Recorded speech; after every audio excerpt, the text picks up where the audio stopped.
So ito yung sinasabi natin mga kababayan. An ethics complaint should be filed against Libiste for misbehavior, for stealing documents mula po sa DPWH. Hindi man dapat, kung gusto niya ng kopya, pwede naman siyang mag-request. Kung ayaw siyang bigyan, daanin niya sa tamang proseso. Pwede naman siya na magpaimbestiga sa Kongreso. Di ba? At isamon yung mga dokumento. Hindi yung mismo siya, mga kababayan, na papasok at puwersahang kunin, mga kababayan, ang mga dokumento. Sabihin pang public document tulad ng kanyang argumento, mga kababayan. Pero may tamang proseso sa pag-obtain ng document. So, an ethics complaint for misbehavior, for stealing a public document, mga kababayan, should be filed in Congress.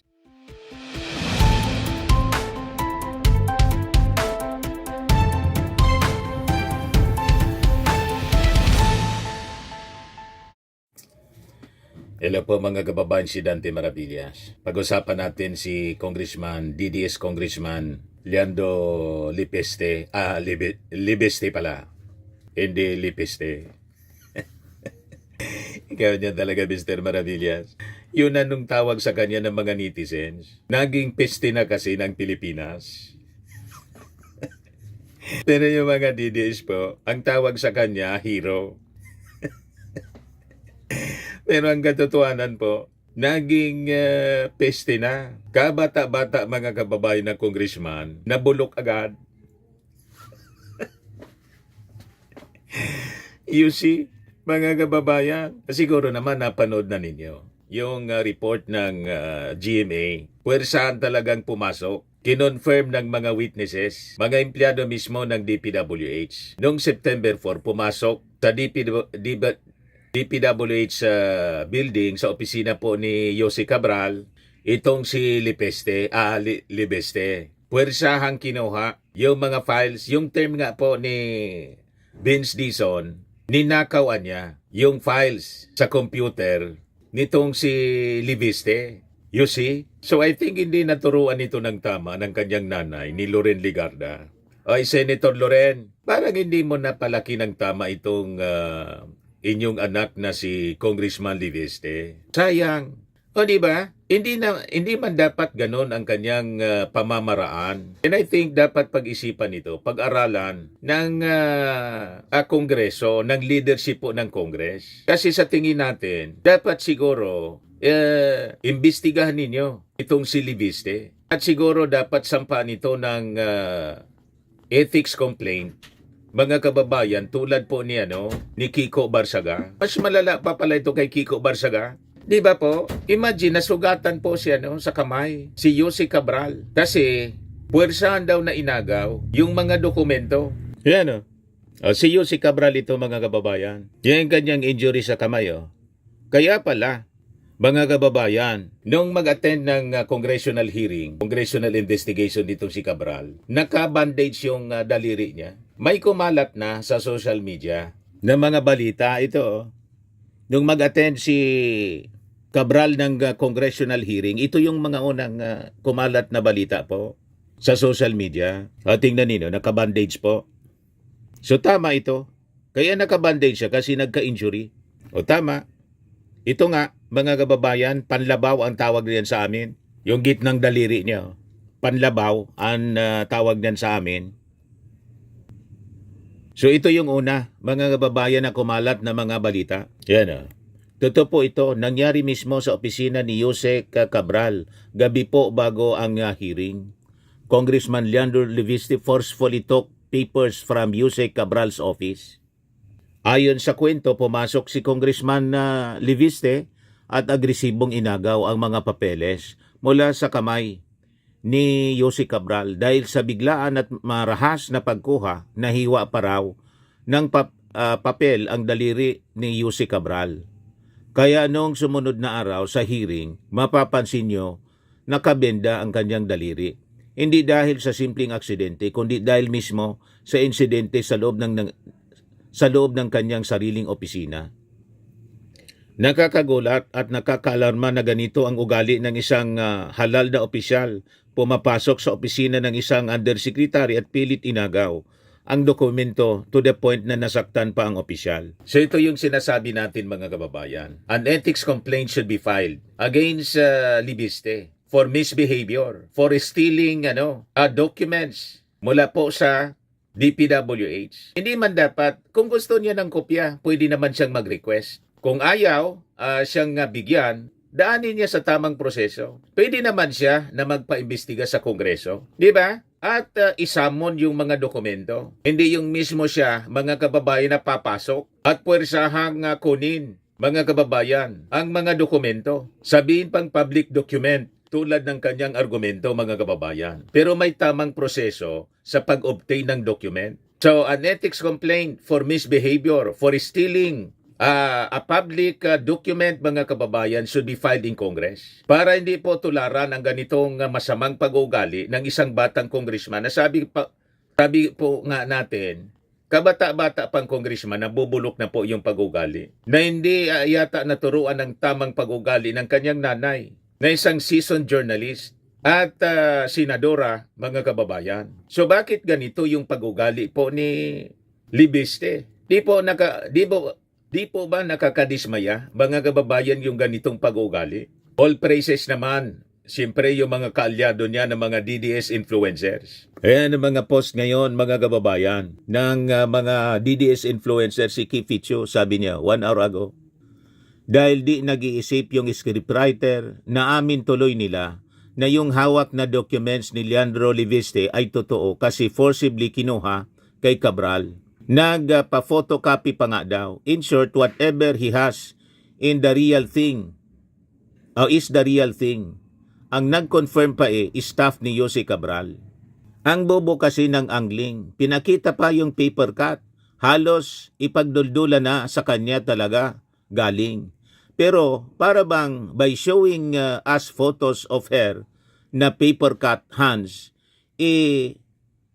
ini-expect nila na ang normal na Pilipino would care more about the wound in Cabral's hand over the names involved in the transactions for hundreds of billions of pesos contained in those documents. So now that we have established it, whatever Leandro will say from now on is based on that authentic document.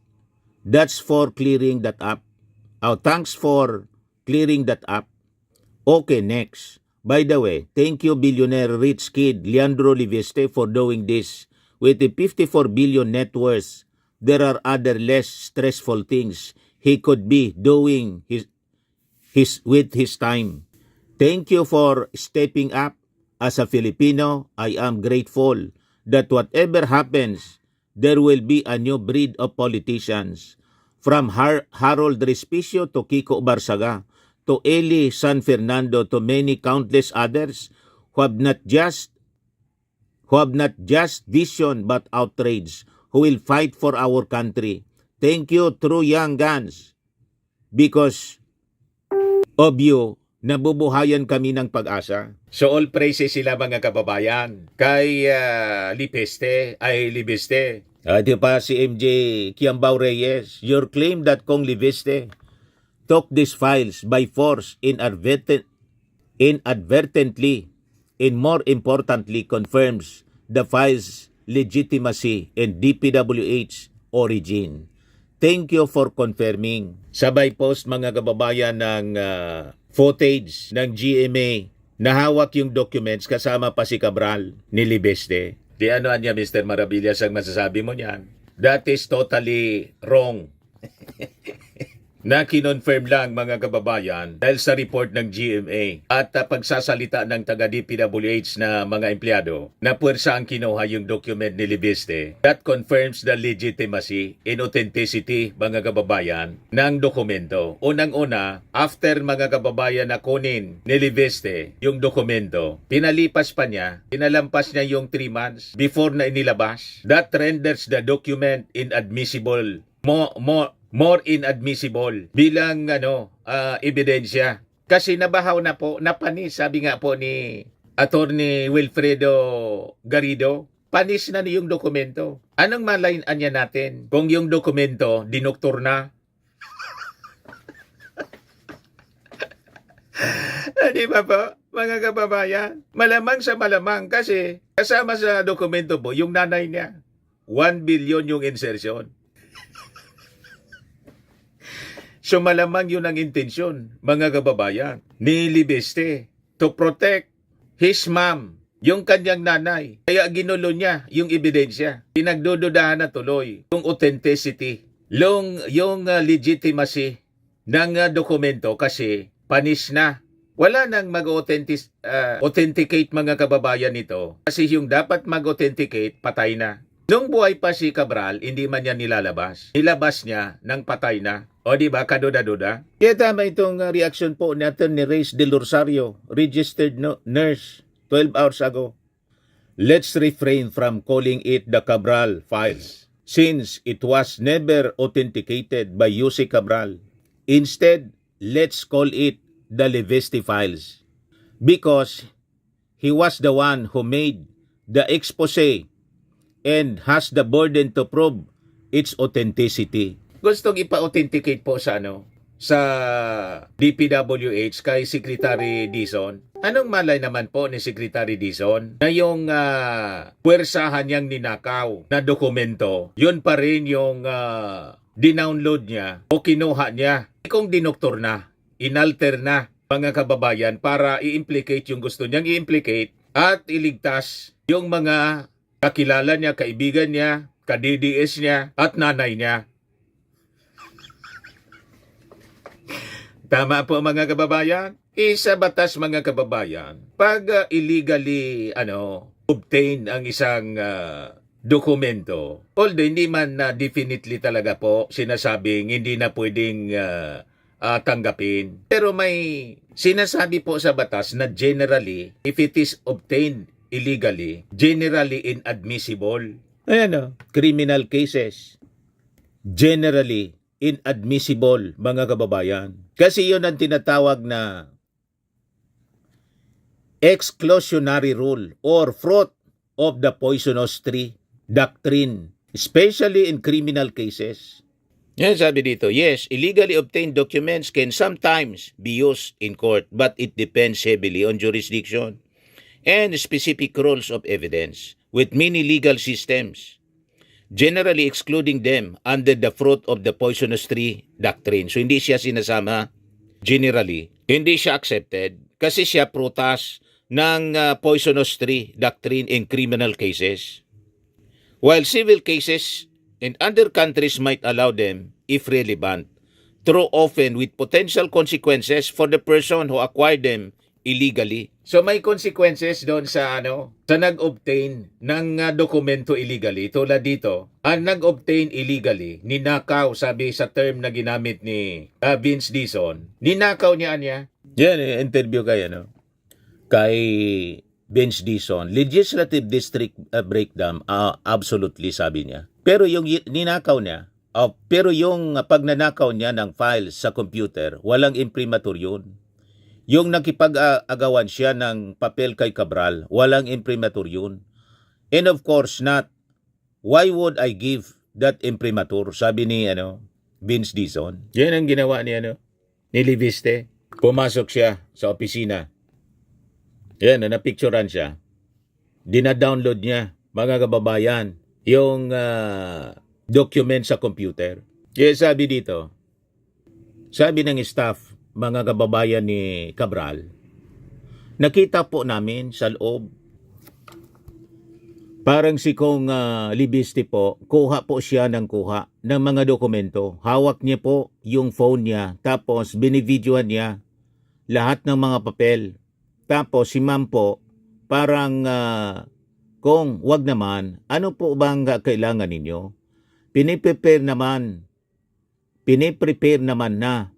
Tapos that was the time na medyo tumaas na po yung boses ni Kong. Ang sabi niya po noon, bakit may tinatago ba kayo? Public documents lato. Dapat hindi nyo tinatago sa akin. Dapat binibigay nyo to sa akin. Tapos nang in-interview si Libiste ng GMA, nag-deny siya. Sabi niya, I vehemently deny. May inagawan akong dokumento from Yussi Cabral. At ang tanong ko po, bakit ngayon lang yan sasabihin kung totoo man yan? I hope that the public can see lahat ng direksyon ko ay para maging transparent tayo sa budget. Bastang sinasabi ko kay Secretary Vince, wag na nga tanungin anong meron ako. Ilabas mo kung anong meron ka. Of all this, with the authorization of Secretary Vince. Kasi muli, andon nga po si Yossi Cabral. On the phone naman si Secretary Vince. Wala naman nagsabi sa akin na wag mong gawin yan. Sagot po ni Vince Dizon. Legislative District Breakdown, absolutely. Pero yung pagnanakaw niya ng files sa computer, walang imprimatur yun. Yung nakipag-agawan siya ng papel kay Cabral, walang imprimatur yun. Of course not. Why would I give that imprimatur?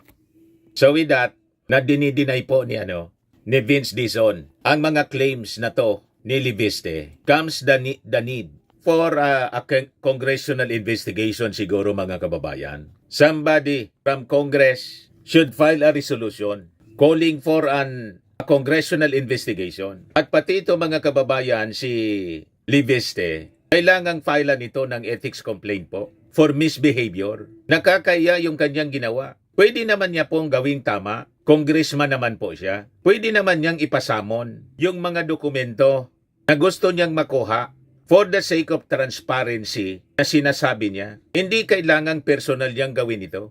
May tamang proseso po. Tama po yung ating sinasabi. At ngayon, doon sa mga claims ng kanyang mga followers na kinumpirma lang ng mga taga-DPWH mismo na yung dokumento authentic po, kapanipaniwala. Paanong maging kapanipaniwala? Lalong kaduda-duda po yung dokumento. Bakit po kaduda-duda? After na makuha niya yung sinasabing dokumento, hindi man yan nilabas. Nilabas niya nung patay na si Cabral kung sino yung dapat na mag-authenticate.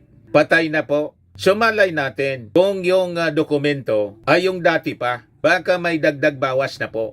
Dinoktor na.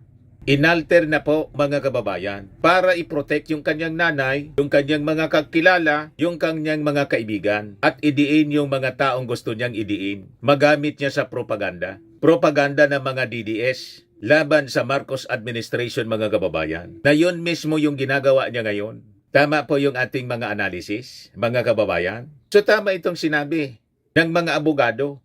Yeah, ba sabi ni Atty. Del Rosario, let us refrain from calling it the Cabral files since it was never authenticated by Yossi Cabral. Instead, let's call it the Libiste files because he was the one who made the expose and has the burden to prove its authenticity. Isa pang magaling na abogado, mga kababayan, si Atty. Rene Bueno, isa ding vlogger. Sabi niya, public service is not a soap opera. While Libiste masterfully scripts his drama, he fails miserably at delivering results. The people deserve a leader, not an actor. It's a flop. Correct mga kababayan. Another drama ng mga DDS and Libiste is a DDS congressman. Malinaw po yan. Itong ginagawa mga kababayan ni DDS Congressman Libiste, ang akala niya may na-expose siya. Ang totoo po, wala man siyang napatunayan sa kanyang in-expose. Ang na-expose, totoong na-expose mga kababayan, yung kanyang pagkatao, yung masama niyang pag-ugali, yung kanyang sarili ang na-expose mga kababayan. Pero may na-expose siya na mga anomalya. Wala man siyang na-expose mga kababayan. Unang-una, yung mga dokumento na sinasabi niya, hindi na po kapanipaniwala. Kasi nga po, sabi ni Atty. Bueno, hindi siya authenticated. Ngayon, pakinggan ninyo pa ang isang magaling na abogado sa interview po ng TV host na dating aktor na si Jojo Alihar. Yan po. Sabi dito, hindi sapat ang mga Cabral files na dokumento na binalabalandra ni Libiste dahil inadmissible siya sa korte. Ito'y dahil wala ang dapat makapag-authenticate. Kaya yan ay wala ng kwenta. Na pag-usapan, mananatiling puro chismis at ngaw-ngaw lang yan. Pakinggan natin yung paliwanag ng abogadong guest po ni Jojo Alihar. Sadly, both for the family, because, siyempre, it's always bad then, a bad to lose someone. And at the same time, it's also bad for the government because supposed to be she's the one holding the key to a lot of documents that would shed light on what's actually happening. Hindi ko lang kilala itong abogado. As a whole. Baka kilala po ninyo. I-post na lang ninyo po. Unfortunate yung pagkamatay niya, medyo seryoso muna tayo. Kasi Yan, alam mo yung posisyon niya kasi siya yung gatekeeper ng mga insertions eh. Ang trabaho niya talaga is to get in touch with Di lawmakers, ko siya kilala with heads of agency. And ang trabaho Itong niya, importante para po, yung alamin kung sinasabi yung niya. insertions, at siya yung nagsicertify, siya yung nagpo-provide ng necessary funding. So yun yung trabaho niya. No? So marami siya nakakausap. Eh ang problema right now, kung mapansin mo, doon sa level ng mga matataas, yung mga mambabata sa limbawa o yung mga heads of agency, ang hirap nilang i-pin down precisely because kulang ng ebidensya. So either walang personal na dealing yung witness or hindi niya talaga naabutan ng pera, inabot doon sa bagman, inabot to someone else. So it's very difficult to pin them down. So maganda sana yung testimonya niya precisely because siya, kausap niya na diretso yung mga yun eh. So ano ba yung pinag-usapan? Ano ba yung deals? Ano ba yung mga agreement? Ano ba yung mga concessions? Maganda sanang makita. Eh kaso namatay. Ngayon ang tanong kung namatay siya, attorney, kung namatay siya, yung bang mga iniwan niyang dokumento, yung mga text messages niya, yung mga phone calls, Still hold o water. yung bang mga yung mga conversations sa messenger, admissible ba yan as evidence? Una, kung di siya namatay, walang problema. Pero dahil namatay siya, mahirap na. For example, yung mga text messages niya, yung mga conversations sa messenger, yung mga phone calls, ang tawag dyan ay electronic evidence. So sa Supreme Court, meron tayong rules on electronic evidence now. So for them to be considered admissible, they should pass the test of admissibility. So may mag-authenticate. Sino mag-authenticate? Yung may hawak ng phone, yung nakikipag-usap. Sino yon? Siya. Eh, namatay na siya. So how Correct. do we do that? Pangalawa, yung mga dokumentong iniwan niya. Ang mga dokumento kasi, it's not enough na nagsabit ka ng dokumento. Correct. Nangangailangan yan tinatawag na testimonial support. Ano yung testimonial support? Yung tao na magsasabi na alam ko yung dokumento na yan, genuine yan, alam ko yung Yes, nakapaloob dyan, ang may validation personal doon, knowledge so ako. ano. So, you cannot just go to court and submit a document. Alam mo ba, kahit sarili kong affidavit, kunyari, nagsabit ako ng affidavit, You have to be o present. may hiling na sa court, that affidavit in itself will not be enough. I should testify and provide support, number Kita one, mo? to establish that that affidavit I really executed, that's Correct. genuine. Lahat na lang nilagay ko dyan based on personal knowledge. Unless Correct. I do that, walang value yung mga dokumento. Walang na value. yun. So yun ang problema. Dahil namatay siya, maraming mga ebidensya na mas madali sana, mas convenient sana. I'm not saying walang paraan, but it's difficult now. Kaya nga, even if the NBI has already ruled that there is no foul play, the autopsy report in fact indicated that that there was no crime committed against her. Hindi ko maalis sa mga taong bayan kung ba't nagdududa pa rin sila kasi ganun siya ka-importante eh. O kaya lang syempre ibang mga nagdududa naman kasi parang kakapanood ng probinsyano, Mission Impossible. Baka lokohan na naman yung mga naiisip nila, sobrang absurd. But I get where they're coming from. So it dies with her. It's short of saying, ganun ba? All the evidence that she has on hand dies with her. And not necessarily, kaya may hirapan ka lang. mahirap You have to be na very, ngayon. very creative. Ah. Tsaka pangalawa, and this is also important, yung testimonial evidence niya, yung kanyang testimony. Eh, patay na Prior siya. to her death. Okay, namatay na siya, paano gagawin? Ang tanong, paano kung nakausap niya halimbawa si Congressman Leviste, kwento niya? Yung bang kwento niya, pwede bang ikwento ni Leviste and would that hold water? So unfortunately, ang tawag doon hearsay. Hearsay. Kasi Hearsay po. dapat ikaw yung nakakita, hindi narinig mo lang na sinabi sa'yo. So ang tanong naman, meron bang exception sa hearsay rule? Meron, halimbawa, dying declaration, yung pag alam mong mamamatay ka na, magsasalita ka. Pero sa kaso naman niya, hindi naman siya talaga impending death. Siya eh. Iba yung alam mo sa pelikula, yung binaril ka, tapos tinatanong kung sino yung may kasalanan. Alam mo yung, di ba, yung, tapos bago mo masabi, namatay ka, di ba, nagbigay ka lang ng clue, pwede yun, or declaration against interest. But otherwise, yung mga sinabi niya per se, halimbawa dito kay Leviste, hindi pwede mag-testify si Leviste kasi hearsay yun, hindi siya Hearsay. So, as Ang I lahat said, ng sinasabi niya, malaking bagay yung hearsay. pagkamatay niya, but the question is, should Ni the Leviste. investigation stand on its own? Of course it can. Kaya ginagamit Marami niya namang po ebidensya. propaganda Mas mapapadali lang sana. para manira ang sa Marcos maganda niyan, administration. Kapag may mga gusto kong hindi masyadong ipit. DDS congressman kasi siya yung po. mga dapat may ipit na ayaw niyang maipit. Medyo tuwa siya. Dahil nangyari yun kay Cabral. No. Syempre, mahirap. Although when you know, ano naman, if you testimonies, especially during the other committees, Quadcom, nung nandun pa lang siya, if what she says can be validated with the documents that they have on hand, will that, of course, that would hold water, no? It would hold something on court, in court. Hindi, ang mangyayari kasi Kasi noon, sinabi niya rito, verbally. ang maganda na may mga sinabi kasi siya sa court,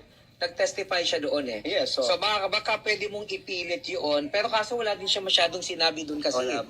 Doon na lang sa Senado siya, medyo tahimik siya eh. So yun lang yung problema, I wish hindi siya namatay kasi pagkamatay niya. Very timely ito na pag-usapan natin. Huwag lang siya mabubuhay kasi merong mga conspiracy theory. Nagulat tayo na nagpaiba pala ng ilong, yung mga ganyan, di ba? Nakakatawa yan. Ito naman on a personal note. I was talking to my wife. So malinaw po, mga legal experts na nagsasabi. Ang kwento ni Libiste, kasi hindi authenticated siya, pati yung hawak ng niyang document, considered po siya chismis na lang.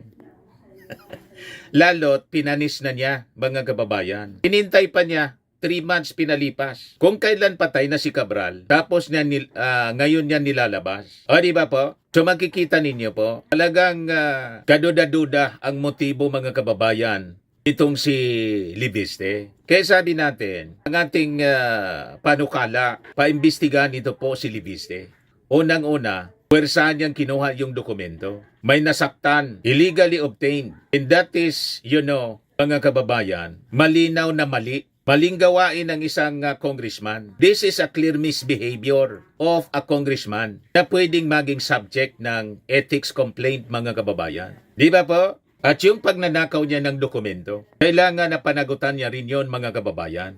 Kasi, tulad ng sinabi natin, pwede man niyang gawin sa tamang pamamaraan. Nag-file sana siya ng resolusyon kasi congressman siya eh. Calling for a congressional investigation para yung mga dokumento na gusto niyang ma-obtain for transparency purposes, pinasamon niya sana. Di ba po? Ay sa personal niyang pinuntahan, tapos puwersahan niyang kinuha, ninakaw yung dokumento. Tapos binuro niya for 3 months. Kung kailang patay na yung taong dapat mag-testimony, mag-authenticate sa files, doon niya nilalabas ngayon. So lumalabas questionable na lahat. Hindi na po admissible. Hindi na kapanipaniwala yung sinasabi niyang Cabral files. Hindi na ito Cabral files, kundi Libiste files, mga kababayan. O ito yung latest.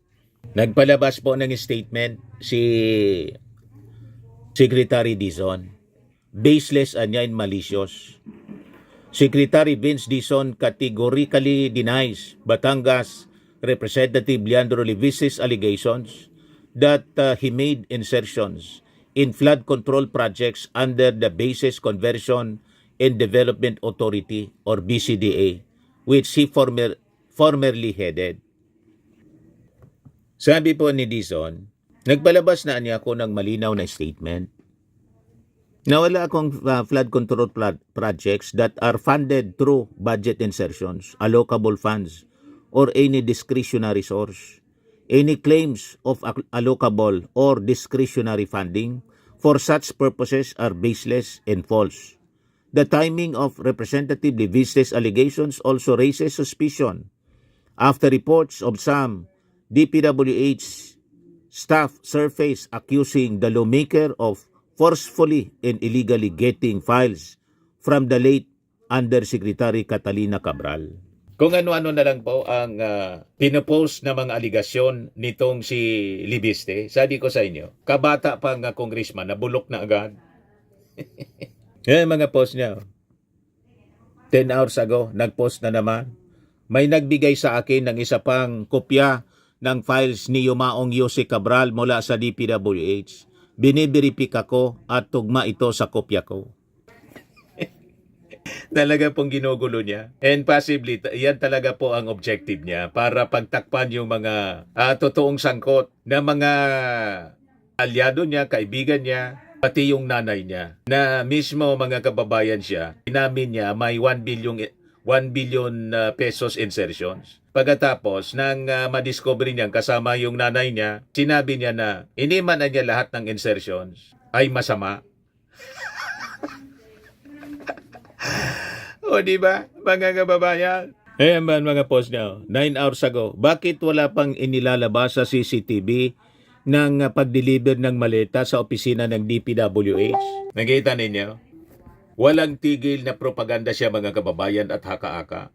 Parehas na parehas ang kanyang ginagawa sa ginagawa po ni Kiko Barsaga. Sabi natin, an ethics complaint should be filed against Libiste for misbehavior and unethical conduct of a sitting congressman.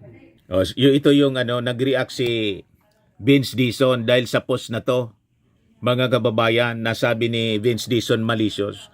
Maraming whistleblowers ang nagbibigay sa akin ng ebidensya dahil nagtitiwala sila na ang habol ko ay ang katotohanan at hindi ko kailangang mangurakot.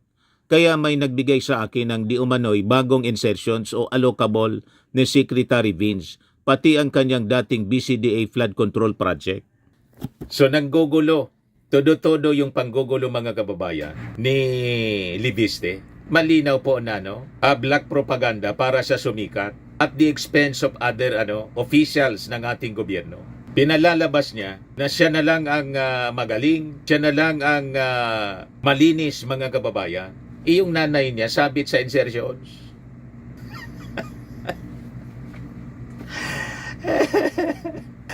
Kita mo na mga kababayan. Kaya tama itong sinabi ni Deputy Speaker Ronaldo Pono. May payo siya kay Libiste.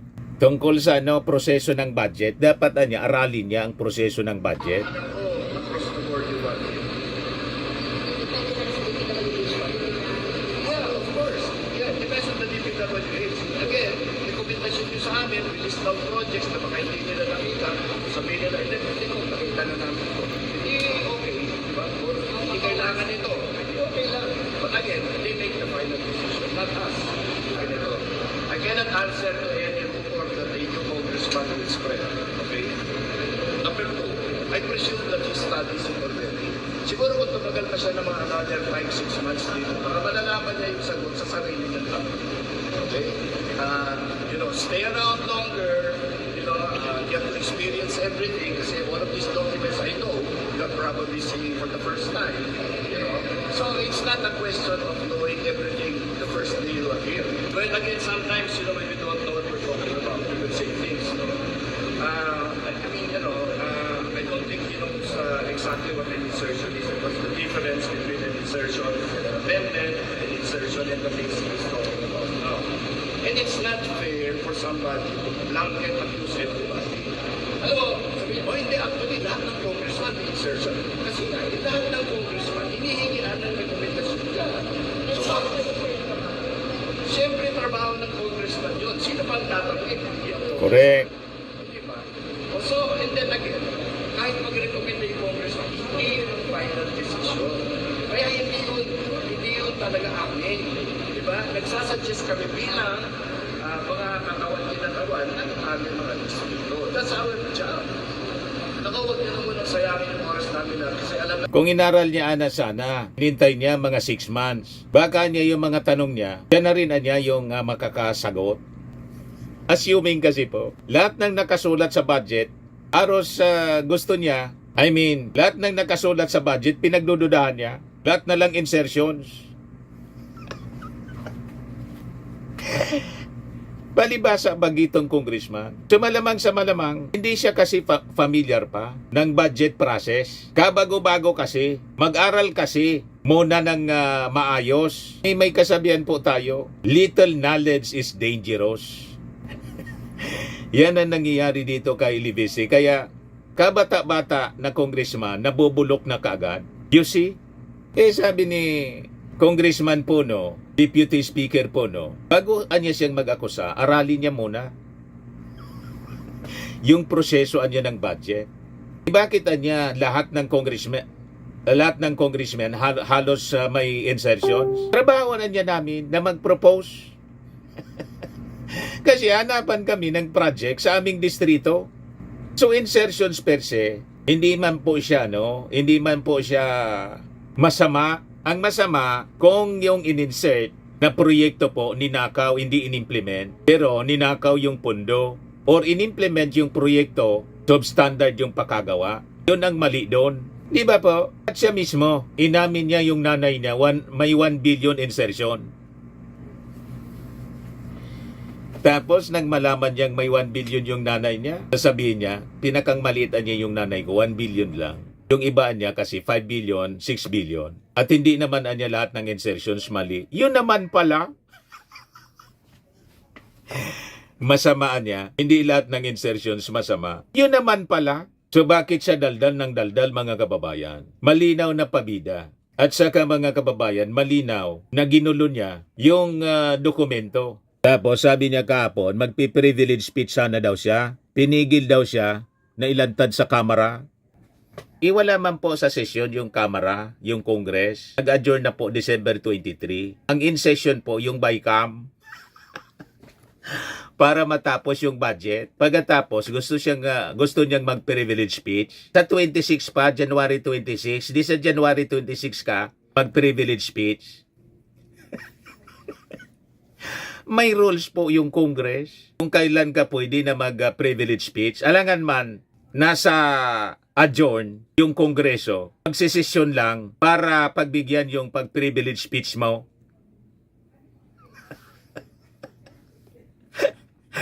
Di ba po? Ayan sabi dito, Cabral Files, ilalantad sa kamera. Leandro Leviste, nilalaman ng tinaguriang Cabral Files. Ayon kay Leviste, kung papayagan siyang ilantad din niya ang umano'y sikretong 18.52 bilyong maintenance in operating expenses fund ng Kongreso. Ano naman ang problema doon? Kasi daw biglang tumaas mula sa 10.75 bilyon patungong 18.58 bilyon. Kung saan anya, malaking bahagi ng pondo ang nililiquidate by certification dahilan upang posibleng maibulsa ang pera. So haka mo pa man lang, posibleng maibulsa? Hindi pa man nangyayari. Nag-aka-aka ka pa. Aka-aka ka man lang. Gusto mo nang mag-privilege speech agad? Mag-privilege speech ka kung may na-discover kang mga anomalya. Wala aka-aka pa lang. Sayang ng panahon. Gusto mong pagbuksan yung Kongreso. Pabuksan yung Kongreso kahit nasa pagbakasyon, naka-break yung Congress. Kita mong pag-ugali nito mga kababayan. Tapos sabi ni Libiste, may 2 million Christmas bonus daw yung mga congressmen. Sabi ni chairman sa appropriation chairperson Swansing, wala man anyang ganyan. Yan ang sabi dito, Nueva Ecija 1st District Representative Micaela Angela Maika Swansing said, there was no such thing as a 2 million pesos Christmas bonus for congressmen as claimed by Batangas 1st District Representative Leandro Ligarda Liviste. Wala pong ganon. The MOOE of the House is purely for the operations of the House. And that's all I can say about that. Kung ano-ano na lang, mga kababayan, ang dinadaldal nitong si Liviste. Tuwang-tuwa naman yung mainstream media kasi laging may controversy. Laging may balita mga kababayan. Anyway, yan man lang po. Napahaba yung ating diskusyon mga kababayan dito sa walang kakwenta-kwentang pinagsasabi ni Liviste, DDS Congressman Liviste. Atid sa inyo mga kababayan itong napakagandang product from Australia. I am worldwide amazing pure organic powdered drink mix from Australia. Amazing barley. Yung mga gusto po na mag-try nito, mag-message na lang po kayo sa amin. Sa aking anak na architect entrepreneur Riz Maravillas. So lagi ninyong tatandaan sa buhay, you become what you believe. Ako po si Dante Maravillas. Bye-bye. God bless.